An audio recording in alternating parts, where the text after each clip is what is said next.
Sinjuri, inselmilkom nilqakom għall-edizzjoni oħra tal-programm Il-Vuċi tiegħek minn ġewwa l-Parlament Ewropew fi Brussell, ġimgħa oħra impenjattiva għall-MEPs tal-Partit Nazzjonalista David Casa, Roberta Metsola u Francis Amid-Dimek u għalhekk għandna diversi temi fuq xiex nitkellmu magħhom din il-ġimgħa.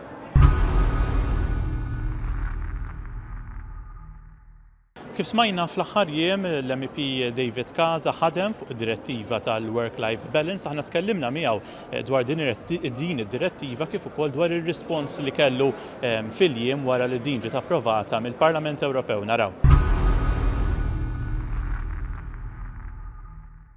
Matul din il-ġimgħa kelli diversi inkontri naturalment biex issa naraw l-implementazzjoni tal-liġi li tidħol b'mod tajjeb u jekk jista' jkun ma nħallux 3 snin jgħaddu biex inkun nistgħu ndaħlu l-liġi. Kelli rispons tajjeb ħafna speċjalment mill-Kommissjoni, b'mod partikolari mill-Kummissarju Marianne Thyssen, imma kif ukoll mill-grupp politiku tiegħi il-Partit Popolari Ewropew u naturalment il-kollegi tiegħi mill-Partit Nazzjonalista, laqdiet f'Malta, l-unions, laqdiet ta' min ħaddem, naturalment kulħadd xtaq min iktar u minn ftit, però naħseb kollha qbilna li din id-direttiva ħassib il-bilanċ li huwa xieraq għal kulħadd. Naturalment aħna qegħdin nenfasizzaw issa li dan il-peace m'għandux jinġar mill-employers minħabba dawn id-drittijiet il-ġodda, m'għandux jinġar min-negozjanti żgħar, imma għandu jinġar mill-Istat. U allura dik se tkun parti mill-ħidma tiegħi fix-xhur li ġejjin. Dwar din id-direttiva ħadna il-kummenti tal-Kummissarju Ewropew Marianne Thyssen kif ukoll taċ-Chairman tal-Grupp tal-Partit Popolari Ewropew Manfred Weber kif ukoll tal-eks Prim Ministru Malti Dr. Lawrence Gonzi. Naraw x'qalulna dawn it-tliet politiċi. Together with Member of European Parliament David Casa, we have negotiated and agreed new rules for better work-life balance. David was the reporting member on this file. The new rules will make it possible for both women and men to better combine their working and family lives on the basis of equal opportunities.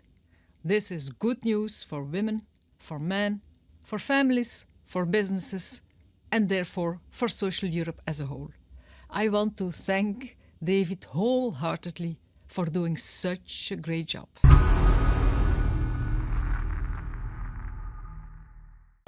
The European Union, generally speaking, is seen by the people as an institution which is dealing with market, with euro, with the currency, with money, with business, and not so much with social impacts and social things. And that is what we want to rebalance. We want to show that Europe can also contribute to the social stability of the European Union and very concretely in the interest of the people. We are living in a globalized world, so everything is changing. And that's why we need a new social policy for the European Union. And for the EPP family, it's important to say very clearly that this is a part of our policy approach. David Casa, for example, from Malta, he's doing a great job in this regard. He's our coordinator on the social field for the EPP group, so the speaker on behalf of the EPP group. And we want to show that EPP delivers in the interest of the people. The EPP group is a big group, big political family, and it's not easy to bring all the different ideas together. So we have colleagues who are very strongly open market orientated, and we have to convince everybody that at the end we can only convince people if we add to the market aspect the social dimension. And that was the job of David Casa. From my point of view, he did a great job to combine all these different interests and brought it together in a common paper which defines now the policy for the next years.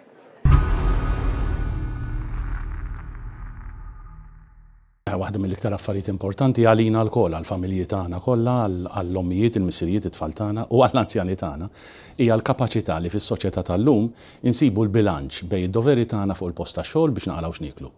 U d-doveri tagħna lejn il-familja, ir-responsabbiltajiet li għandna fid-dinja li qed ngħixu llum daw l-isfidi huma kbar ħafna.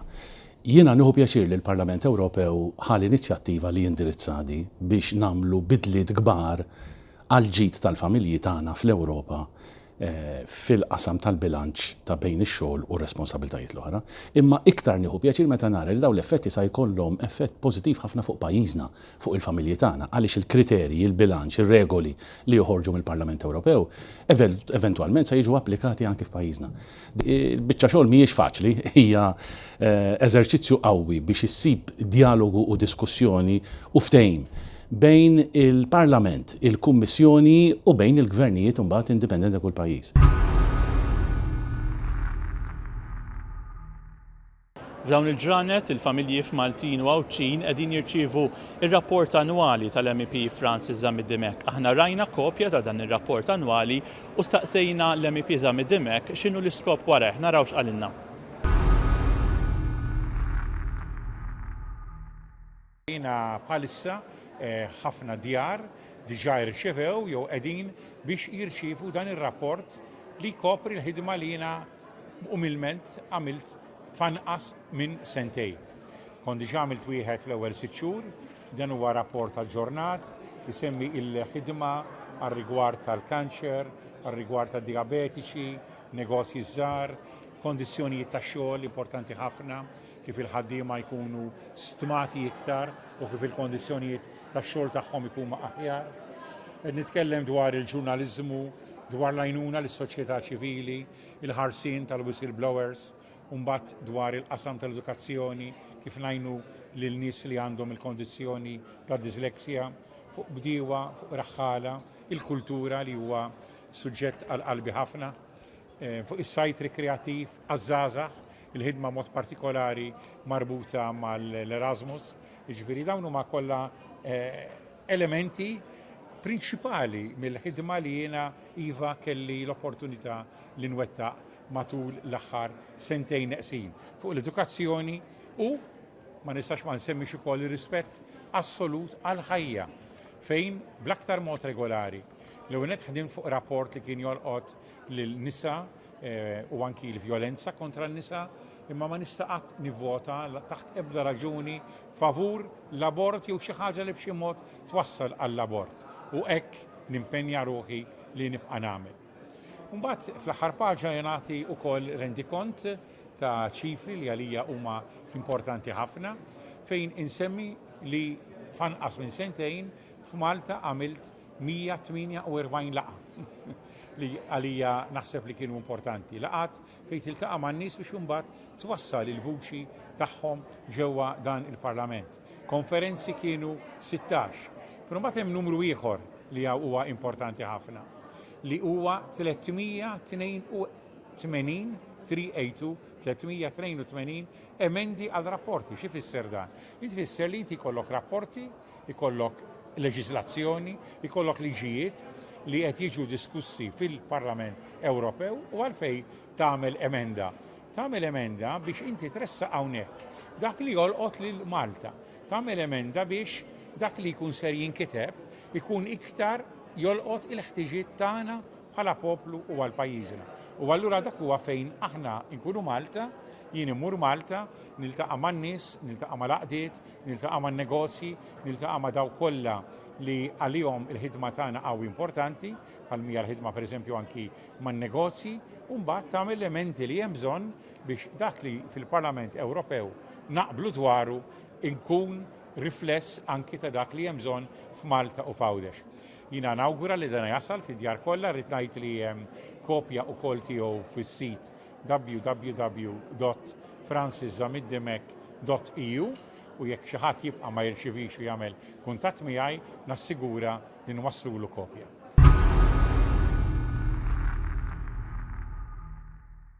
F'Malta f'Għawdex bħalissa jiġu organizzati diversi attivitajiet. L-MEP David Casa organizza attività partikolari fit-tmiem il-ġimgħa li għaddiet u aħna tkellimna miegħu dwar din l-attività. X'taqsew in-nies waqt li kienu qegħdin jitkellmu miegħu?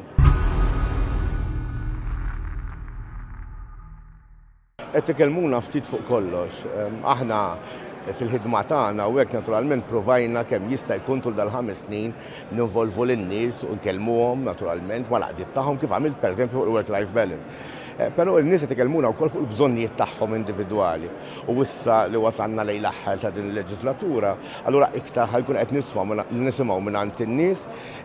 Kelli attività propju l-ġimgħa l-oħra fejn attendew għaliha l-kollega tiegħi u ħabiba tiegħi Roberta, nirringrazzja kif ukoll Luis Gallia li kien naturalment simbolu importanti għal Partit Nazzjonalista, anka meta kien Ministru. Luis Gallia wkoll kellu l-qasam soċjali li għalija huwa importanti ħafna, il-ġlieda li kellna għad-demokrazija, il-ġlieda li kellna biex ikollna l-istituzzjonijiet tagħna demokratiċi.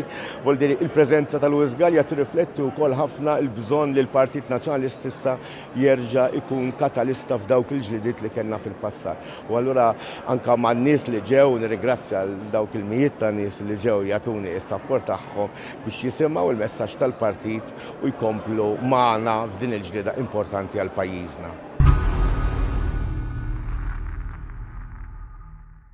Din l-attività tal-MEP David Casa ġiet indirizzata wkoll mill-ex Ministru tal-Partit Nazzjonalista Dr. Luis Gallia kif ukoll l-MEP Roberta Metsola. Naraw siltiet mid-diskorsi tagħhom.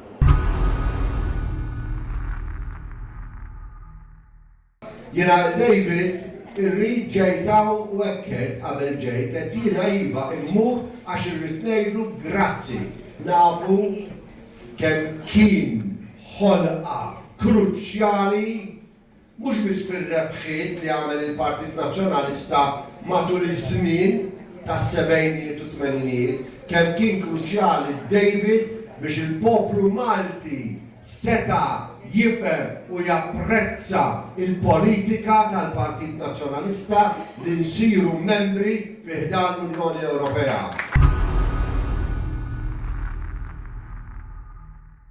Għatu onura li nista' nindirizza attività tal-ħabib u kollega tant viċin tiegħi David. Raġuni għalfejn ela hawnhekk u ħanoħodkom ftit lura fil-memorji tiegħi fir-rwol tiegħi fil-Partit Nazzjonalista. Jiena David bdejt tista' tgħid inqatta' ħafna u ħafna sigħat twal u li miegħu waqt ir-referendum biex Malta tidħol fl-Unjoni Ewropea. L-ewwel kont nisimgħu fuq ir-radio u kont ngħid dan il-leħen sod tant iħobb il-Malta minnu, u mbagħad kelli ċans li sirt naf minnu fil-moviment IVA fejn konna mmorru minn lokalità għal lokalità nikkonvinċu poplu li dak iż-żmien kienu qed jgħidulu biex jagħmel l-oppost. Smajna ħafna fl-aħħar jiem u ġimgħat il-ħidma tal-MEP Francis Amidemek biex il-kreaturi Maltin jibdew jitħallsu għal kontenuti li jipproduċu. U kellu laqat kemm ma' YouTube kif ukoll ma' Facebook dwar dan. Naraw x'qalilna l-MEP Amidemek. Għallu net irrid nirringrazzja wkoll il-Fabian Borg li naħdem ħafna miegħu fuq l-ewwel kampanja u issa qed inkompli naħdem miegħu fuq it-tieni kampanja. U matul il-ġimgħa li għaddiet jiena għadt il-Fabian biex ikun hawn miegħi u direttament fil-Parlament Ewropew fejn issa mhux biss waħdi imma flimkien miegħu morna kemm għand il-Google li huma Google u YouTube flimkien fejn allura tkellimna dwar dan il-pass kbir li sar li permezz tiegħu min itella kontenut minn Malta jew minn Għawdex ikun ittrattat bħalma jkun ittrattat minn jiġi mill-Italja, minn Franza, minn Ġermanja. Ikun kontenut li jiġġenera numru ta' likes, numru ta' kliks, u allura jkun hemm reklami li jitqedu miegħu, u allura il-Maltin u l-Għawdxin għandhom jitħallsu huma wkoll. Waqt iż-żjara ta' Fabian hawnhekk issa bdejna naħdmu fuq it-tieni biċċa xogħol, it-tieni missjoni li rridu l-istess prinċipju japplika wkoll għal Facebook. Però fil-każ tal-Facebook l-istess bħalma kienet jiġrilna fuq il-YouTube. Fil-waqt li nies minn pajjiżi oħrajn da jistgħu jagħmluh minn Malta da ma jistax isir. U allura min itella kontenut fuq Facebook minn Malta qiegħed fi żvantaġġ. U bdejna jiena iffirmajt bħalma kont iffirmajt il-petizzjoni l-oħra issa petizzjoni li hemm għaddejja fuq Facebook, però flimkien ma' Fabian morna għand Facebook direttament u tkellimna bl-aktar mod ċar fuq dan il-prinċipju. Aħna tkellimna wkoll ma' Fabian Borch, il-moħħ wara Creators Malta, illi bdiet din il-petizzjoni biex YouTube u issa anka Facebook ikunu parti mill-programmi illi permezz tagħhom il-kreaturi Maltin ikunu jistgħu jitħallsu għal videos li jipproduċu. Naraw x'qalilna Fabian Borch. Kollox beda tista' tgħid dana Malta kienet ilha barra mill-programm 10 snin minkejja li aħna pajjiż membru tal-Unjoni Ewropea 14-il sena u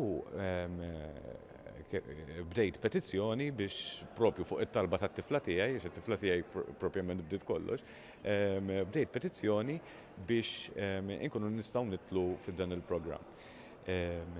L-Onorevoli Zamid Demek mill-ewwel ħa l-inizjattiva li kellem lil Google qed nitkellmu fil-17 ta' Ottubru tal-2017 minn hemmhekk bdew il-negozjati biex aħna nkunu nistgħu nagħmlu l-pressures tagħna wkoll fis-sessin negozjati biex inkunu nistgħu ndaħlu l-pajjiżna wkoll fil-partner program tal-YouTube.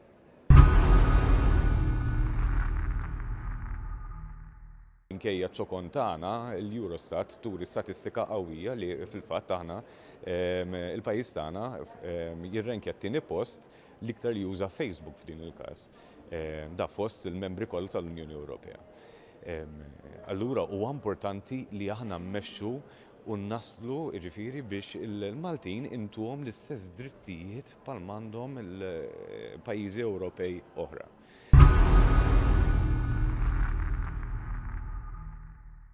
Il-ħadd li għadda l-MP Roberta Metsola indirizzat attività politika tal-Partit Nazzjonalista ġewwa l-każin tal-Partit Nazzjonalista fin-Nadur. Naraw siltiet minn dan id-diskors.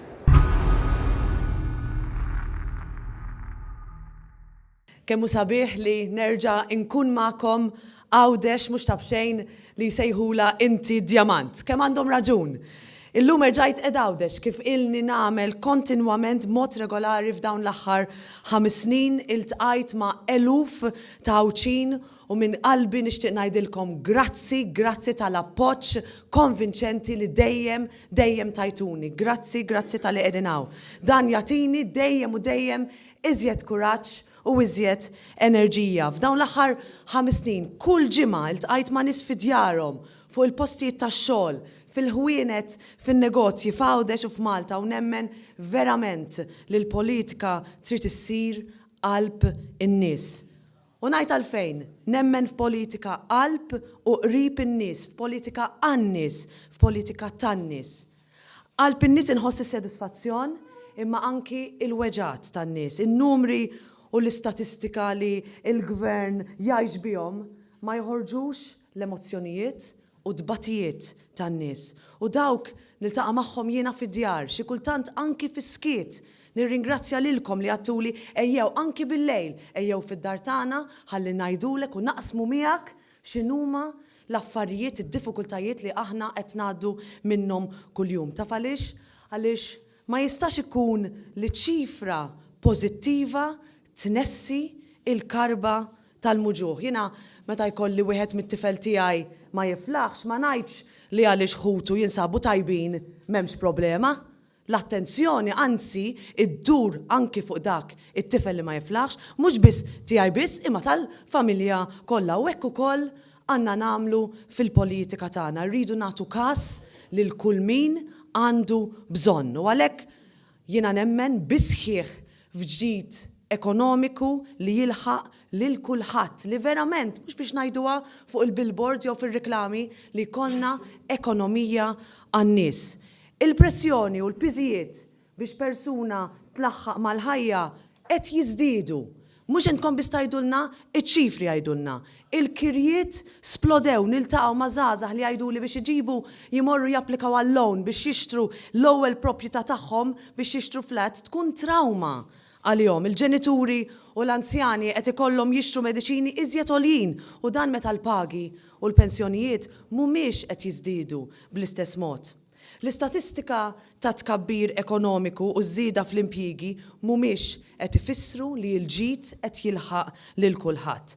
Mhux qed ifissru inqas biżijiet jew anqas stress. Mhumiex qed ifissru li anqas nies qed jgħixu waħedhom fid-djarhom fis-solitudni, mhumiex qed jagħtu serħan tal-moħħ għal ġejjieni. Dan hu gvern li huwa assenti fil-politika soċjali kif inhu assenti fit-tfassil tal-politika ekonomika għal-għada. Aħna li qegħdin fil-Partit Nazzjonalista għandna biex inkunu gburin għaliex meta konna fil-gvern wettaqna riformi u ħloqna setturi ġodda ta' impjiegi. Il-bieraħ ħloqna l-impjiegi għall-lum, imma l-lum mhux qed jinħolqu setturi ġodda għal-għada għal minu l-lum għadu student tal-primarja jew is-sekondarja. U jeħtieġ li nkunu aħna anki mill-oppożizzjoni li nfasslu l-ekonomija ta' għada b'setturi ġodda, innovattivi li joħolqu pagi tajbin għal firxa wiesa ta' ħiliet biex igawdi kulħadd. Għawdex tista' tkun tech island, tista' tkun island li toħloq ix-xogħol, l-infrastruttura fiżika hija essenzjali, iżda daqstant ieħor l-infrastruttura diġitali, l-investiment ġdid u l-impjiegi nistgħu naħolquhom aħna b'idejat ġodda. Għaliex anke l-ekonomija dinjija għandha iċ-ċikli tagħha u għalhekk irridu li pajjiżna jkun preparat bi pjanar sew għal dak kollu li jista' jinqala. Naħseb taqblu miegħi, il-pjanar mhuwiex il-forte ta' dan il-gvern, mhux biss fil-politika soċjali u fil-politika ekonomika, imma anki f'setturi oħra għandna problema kbira ta' traffiku. Jumejn ilu minn minnkom kien Malta meta għamlet dik il-ħalba xita, kulħadd imwaħħal għal sija u nofs, trasport ikkawżat mingħajr nuqqas ta' pjanar. Għandna nuqqas ta' trasport adekwat bejn Għawdex u Malta li wassal għal inkonvenjent kbir, stennija żejda u telf ta' ħin. Prim-Ministru kien qal biex jagħti art pubblika kapaċi jieħu deċiżjoni fi ftit minuti. Iżda qed jirrifjuta li jieħu deċiżjonijiet biex intom lawċin ikolkom servizz fil-baħar iktar spiss u li jaqdikom aħjar. Hemm bżonn intkom tgħidulna ir-raba u l-5 vapur tal-Gozo Channel. Hawn bżonn flotta iktar moderna. Hemm bżonn kemm ilhom jgħidulna, kemm ilna taħrab mill-mistoqsijiet il-Ministru għal Għawdex Chris fejn hu il-Fast Ferry Service. Dan kollu jista' jsir f'qasir żmien, iva, u aħna nistgħu nagħmluha u nipproponuha din mill-oppożizzjoni għaliex intkom jixirqilkom servizz li huwa effiċenti, komdu u sigur. U dan jista' jsir anki bil-fondi tal-Unjoni Ewropea u nistgħu naħdmu nassigurakom li aħna tim wieħed kollu qed naħdmu biex dan isir. Għandna gvern li qata' qalbu jisu li jsolvi il-problemi ta' traffiku li qed joħloq ansjetà, rabja u jnaqqas il-ħin minn nies li għandhom bżonn biex iqattaw il-ħin tagħhom mal-familja. Traffiku li għal minnu nintaqa' ma' minnu fin-negozju li jgħidilna din spejjeż żejda għalija għal ħaddiema tiegħi li jridu jaħsbu aktar kmieni u xorta jaslu tard. F'Malta tarawhom qed iwessaw it-toroq għal ftit u mbagħad jerġgħu jagħmluhom iżjed dojoq. U sa dan it-tant biex jagħmel hekk qed jiekol mill-għelieqi u mill-spazji pubbliċi tagħna. Għal dan il-gvern aħna għandna politika ta' tarmak flok siġar, ferneżija flok ippjanar u għaġla flok deċiżjonijiet maħsuba. L-konsegwenzi ta' dan in-nuqqas ta' pjanar tal-gvern ifisser li għandna anqas ħin għal xulxin aħna fil-familji tagħna minħabba traffiku, aktar nies f'xulxin, anqas xtut, anqas spazji miftuħa, anqas spazji pubbliċi kemm nixtieq jien bħala om ta' tfal żgħar inkun nista' nara proġett wara proġett ta' postijiet fejn nista' nieħu l-tfal tiegħi jimirħu fil-kampanja. Nixtieq li nibqa' nar iżjed investiment minn dan il-pajjiż u aħna fl-oppożizzjoni dan u dak lan tagħna. Dan li qed ngħixu fiha eżis ħbieb mhijiex dak li dejjem jgħidulna il-politika tan-nies. Jiena rrid ambjent soċjali u fiżiku aħjar. Għalhekk pereżempju qed naħdem jiena biex jinqata' is-single use plastic. Il-mira tagħna għandha tkun u għandna nkunu koraġġużi f'dan ir-rigward li nkunu l-ewwel pajjiż fil-Mediterran li naqtaw dan il-plastik u dan għal ġid ta' saħħitna, għal ġid tal-ambjent tagħna, għal ġid ta' pajjiżna, għal ġid tagħna u l-koll. Għaliex ekonomija għas-servizz tan-nies tfisser ambjent aħjar, li ngħixu aħjar, inqattaw aktar ħin flimkien, kwalità ta' ħajja aħjar, well-being aħjar. Dan hu dak li jiena nixtieq. Jiena dak li rrid għal uliedi rridu għal pajjiżi. U daqstant ieħor dak li ma rridx għal uliedi ma rridux għal pajjiżi. U allura ħbib biex nikkonkludi bħala membru tal-Parlament Ewropew, il-ħidma tiegħek tinkludi ħafna house visits foskom fis-semmejt mill-bidu. Imma tfisser ukoll inizjattivi u ħidma biex isiru liġijiet ġodda fl-Unjoni Ewropea għal ġid ta' pajjiżna. Fil-ġimgħat li għaddew ġiet approvata liġi li ktibt jiena dwar il-ħarsien tal-frontieri, din tolqotna mill-ħrib minħabba l-immigrazzjoni u għal ser jiġu impjegati 10,000 persuni oħra biex iħarsu il-frontieri. Dan ma ġiex għax b'kombinazzjoni, dan għaliex għal il-Partit Nazzjonalista dejjem emmen fl-Unjoni Ewropea u dejjem ra kif għandna nagħmlu suċċess.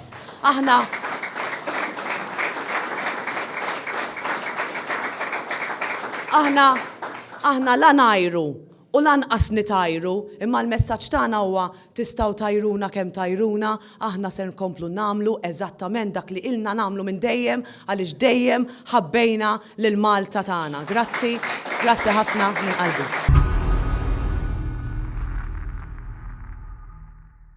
Fl-aħħar ġranet f'Malta u f'Għawdex l-MEPs mid-Dimek żar diversi lukandi kif ukoll kumpaniji tal-farmaceutika. Aħna staqsejna l-MEPs mid-Dimek dwar l-iskop ta' dawn iż-żjarat, naraw x'qalilna. Farmaceutika hija industrija mill-aktar importanti għal pajjiżna, irid infakkaru ukoll li hija industrija li bena gvern iffurmat mill-Partit Nazzjonalista fejn tajna numru ta' vantaġġi anki favur l-innovazzjoni, favur li jiġu kumpaniji kbar tal-farmaceutika u li jaħdmu minn Malta u għalija allura tkun industrija importanti ħafna. U dal-aħħar konna qed niddiskutu wkoll rapporti u liġi ġdida fil-Parlament Ewropew li tolqot dan is-settur tal-farmaceutika u jiena qatt attent li l-emendi li għaddu ikunu emendi li jipproteġu u jħarsu aħjar lill-industrija tal-farmaceutika biex tkompli taħdem b'suċċess f'Malta. Rrid ngħid li anki fuq dan is-settur kien ta' pjaċira lija li anki nikkoordina l-ħidma tiegħi kemm ma' l-Assoċjazzjoni Ewropea li tirrappreżenta lill-settur tal-farmaceutika u anki ma' rappreżentanti li għandna ġewwa Brussell ta' Dar Malta, jiġifieri li fl-aħħar li jirrappreżentaw il-gvern ta' pajjiżna biex inħarsu flimkien is-settur tal-farmaceutika. Niġi għal-qasam tal-lukandi naħdem ħafna fuq li jkun hemm regolamenti aħjar biex inħarsu il-platforms u kif dawn jaħdmu ma' dawk li huma service providers. Li huma l-platforms fil-qasam tat-turiżmu. Jiena irrid immur pereżempju vakanza barra minn Malta u nfittex x'qed jingħad fuq booking.com jew nara x'qed jingħad fuq TripAdvisor jew nuża dawn ukoll għall biljett tal-ajru tiegħi. Imma żgur nużhom pereżempju biex nibbukkja lukanda. Dan huwa jien jekk ser insifer barra minn Malta. Imma l-istess min ġej minn barra minn Malta għal Malta ser juża wkoll servizzi bħal booking.com, bħal Expedia biex ifittex pereżempju l-aħjar lukanda. U allura inti għandek f'Malta lukandi kbar li għandhom huma stess sistemi tal-internet tagħhom. Però mbagħad għandek ħafna lukandi żgħar li jiddependu minn servizzi bħal booking.com. U rridu li dawn ikunu trattati b'mod ġust li min qed ifittex isib il-lukanda li veru taqbel ma dak li għandu bżonn fil-tip ta' prezz li huwa tifittex. Jekk qed ifittex ħdej il-baħar, jekk qed ifittex veduti oħrajn, li t-tfittxija allura tkun waħda korretta u nkunu nafu kif issir.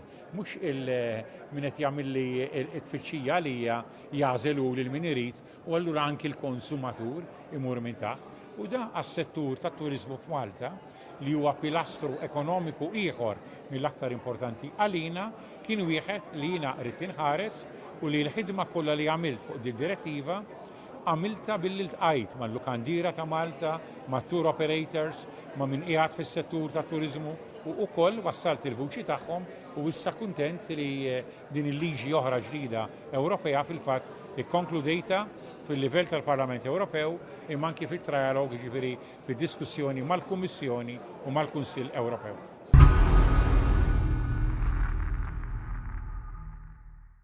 Sinjuri, ġejna fit-tmiem dan il-programm il-vuċi tiegħek minn ġewwa l-Parlament Ewropew fi Brussell. Jiena nfakkarkom biex dejjem issegwu l-ħidma tal-MPs fuq il-medja soċjali kif ukoll b'edizzjoni oħra tal-programm il-vuċi tiegħek il-ġimgħa d-dieħla.